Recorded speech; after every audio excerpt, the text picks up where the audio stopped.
Good morning, everybody. Please take your seats. Welcome, everybody, to our 7th annual Humanities Symposium. It's actually our 6th, but we just decided we're going to have 2 7ths and skip the 6th. And that's how we do things in the Humanities Program. It was too late. The posters were already printed, so it was my bad. Of course, it always is most of the time. So in case you don't know what the Humanities Program is, most of you will, because I think a lot of you are taking Humanities 1010 right now. It is actually located in the Philosophy and Humanities Department, and it is sort of like the small thing called Humanities, whereas also, of course, the whole school is called the School of Humanities and Social Sciences. And what we do is just about everything.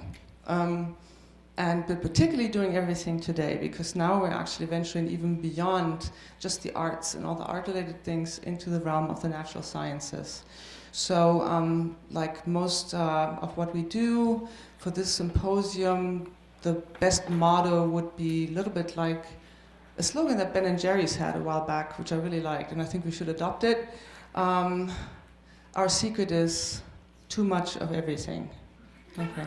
So in any event, so I'm very, very pleased to introduce our keynote speaker, who's a good friend of mine.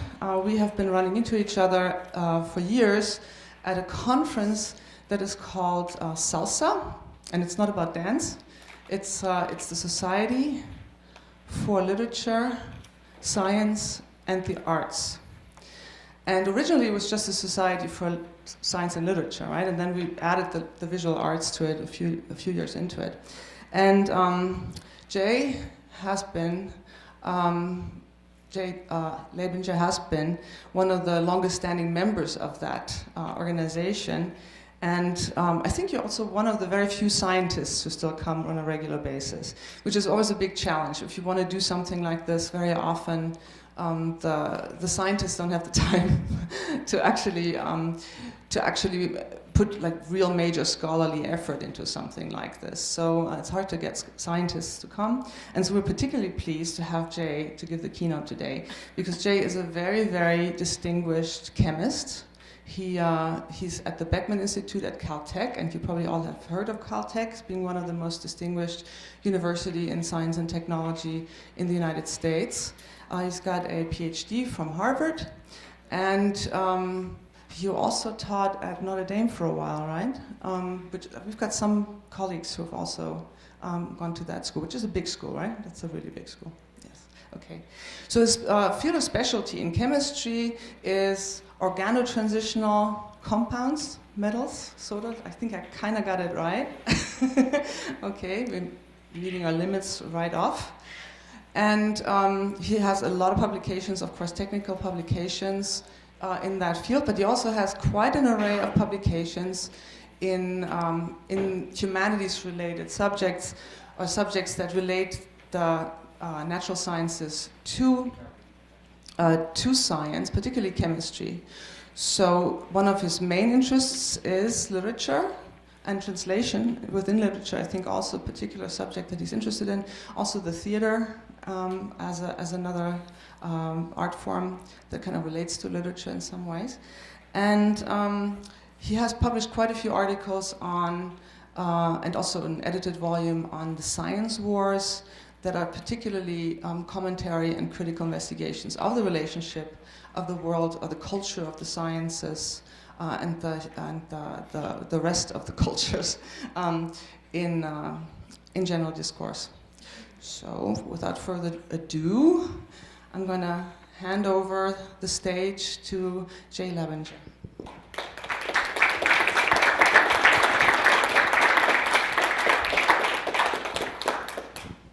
Well, thank you for inviting me. I'm very honored to be the keynote speaker in this symposium, which, as Michaela indicated, is very much along the lines of my interest. I was thinking a long time about exactly how to organize this talk, and I thought I ended up by making it mostly personal. So I'm going to start off very briefly by explaining how I got into this. As Michaela said, I started off as a straight chemist pretty much. and then give a couple of examples of how I think science and literature do connect. The word connection is going to be a common theme throughout this talk. In two directions, if you like. One sort of looking at literature from a scientific point of view, and then looking at a scientific issue from, if you like, a literary point of view, both taken from work I've done myself. And then close by discussing why I think this is a worthwhile endeavor, and in particular why what I do, I hope, is worthwhile. So basically, as Michaela said, I started as a chemist. For a long time, that was all I did professionally, but always very interested in literature, and sort of, had a split brain mode, if you like, that one was the job and the other one was the hobby. I found that increasingly unsatisfying, but I never really thought I had much to say about connecting them. In fact, I have a memory of way back as an undergraduate taking a literature course, and I remember one of my English teachers wrote on one of my essays that I was analyzing this piece of literature very much from a scientific point of view, which at the time I thought was nice, but in reflection, I don't think he meant it as a compliment at all. But I sort of changed as the result of exposure to one book, this one, in about 1992 or 93, a book called The Goldbug Variations by Richard Powers. I don't know if any of you have heard of or read any Richard Powers. He's written about, I guess, 11 novels now, and they mostly have some scientific connection, and this one just spoke to me somehow. I won't go into it in any detail, but some of the themes include the idea of code and puzzles, code in various forms. The title alludes to Poe's short story, The Goldbug, a lot about computer coding, very much about the genetic code. And then music, again, you can get that pun too from the title. Bach's Goldberg Variations are a major theme. And then language itself, and puns in particular. And all of those things are things I love. And I thought I might have something to say about this book, in fact. So I started looking into what I could do. And that led me to discover that there were a lot of other people who were very interested in connections between science and literature, as Mikhail has also already mentioned, the Society for Literature, Science, and the Arts, which was originally just SLS, but is now SALSA. And you see the list of disciplines. It welcomes colleagues in the sciences, engineering, technology, computer science, medicine, and I must say that the active participants from those 5 areas are very few indeed. So at a typical meeting, which might have 300 or 400 attendees, there might be 4 or 5 from all of those. And then the social sciences and humanities and arts, et cetera, are much more heavily represented. But nonetheless, it is indeed an organization that fosters the kinds of interactions between these apparently disparate disciplines that I'm really very much drawn to. So let me just proceed directly then to the 2 main topics. And first, an illustration of how understanding of science might help you interpret some literature. And I'm going to base this on a paper I wrote on a play by Tom Stoppard, a play called Arcadia. If you know Tom Stoppard, he's actually Czech-born, but nonetheless, he's, in my opinion, about the best playwright in the English language currently active.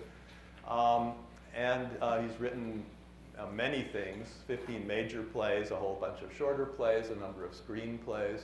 Probably still his most famous major play is his very first one, Rosencrantz and Guildenstern Are Dead, which got a tremendous reception when that came out, I guess, about early 70s, something like that. But this play, Arcadia, is from the mid-90s, which is just, as I said, about the time I started getting interested in doing these kinds of activities. And it's about many things, and I'll talk a little bit about it. Obviously, I don't have anywhere near enough time for a detailed analysis. But the main scientific themes are of entropy and of chaos theory. And I'm going to particularly emphasize the theme of entropy as I go on from here. And there are a couple of features of the play that I think, although not necessarily immediately evident, but if you look at it a little more closely, are really quite tied to that theme. And I'll illustrate that first by just a list of the characters, which will also indicate how the play is organized. So there's 2 groups of characters because the play takes place in 2 different time periods. Half of it is set in the early 19th century, and the characters up there are listed on the top, and the 2 main ones, I'll come back to them in a little bit, set in 1809 and then partly a little bit later. And then part of it is contemporary and set in the time. And one interesting note, which I've indicated by the stars there, is that one character from each of the periods is to be played by the same actor, which might just be saving money, but I don't think it is. I think it has some significance. And the other observation I want to make is in the stage direction. And I might say, just as an aside here, that if you just watch the play and you don't read it, you don't know about this stage direction. You sort of have to figure that out on your own. And a number of people have said to me that they find this play rather hard to understand, and that's perhaps part of the reason. But if you actually read the play, you'll see this printed at the beginning of Scene 2, Act 1. This is where we first shift from the earlier time period, the 19th century, to the contemporary one. And he says that the room looks exactly the same. And he even emphasizes something needs to be said about this, he says, which obviously means he thinks it's important. That except for the people obviously being different, you really shouldn't be able to tell that there's any difference between those two periods. The state of the room is exactly the same. Okay, well, what does all that mean? Well, let's look a little more detail at what entropy is all about. And you may or may not have heard the phrase entropy is time's arrow. Entropy, as you know, perhaps is a concept that comes out of the second law of thermodynamics. It's a measure of disorder of a system. And the second law of thermodynamics says that in a closed system, entropy must always increase. In other words, disorder must always increase. And it's the only time irreversible concept in classical science, right? If you look at Newton's laws, et cetera, as you'll see in a minute, it looks like they could go backwards in time as well as forwards, no different. But the entropy seems to require that you can't go backwards in time. And it has several other implications of a broader nature than the rather abstract value that delta S is always positive, that's the term. It tells us that we can't have a perpetual motion machine, that energy must always be degraded and can't go on. And it also points to what's been called the ultimate heat death of the universe, that some billions and billions of years from now, all the energy in the universe will be homogeneously distributed. There won't be any possibility for useful work anymore, and that will just be the end as a sort of a featureless blob. The concept of entropy has also been applied more recently to information theory. Some people think it's a bit of a vague application, but a lot of people use it with some success. And the idea is that, concepts of disorder in information like noise and so on can be measured quantitatively in terms of entropy. Okay, so in the play, going back to the characters in the earlier period, there's two key ones. There's Thomasina, who's the daughter of, this is set in a English manor, and of course a very upper class noble family. She's the daughter thereof. And she's a very precocious teenager. She's working with her tutor, who's Septimus, and she's, among other things, trying to understand what was then the very nascent concept of thermodynamics. It was just being formed then and didn't really become well codified until the middle of the century. So she's trying to understand what thermodynamics means, and she comes up with a couple of really rather dramatically precocious quotes. So the first one, when you stir your rice pudding, the spoonful of jam spreads itself around, but if you stir backwards, it won't go back the way it was. You cannot stir things apart. And Septimus says, no, indeed, time would have to run backwards, and since it will not,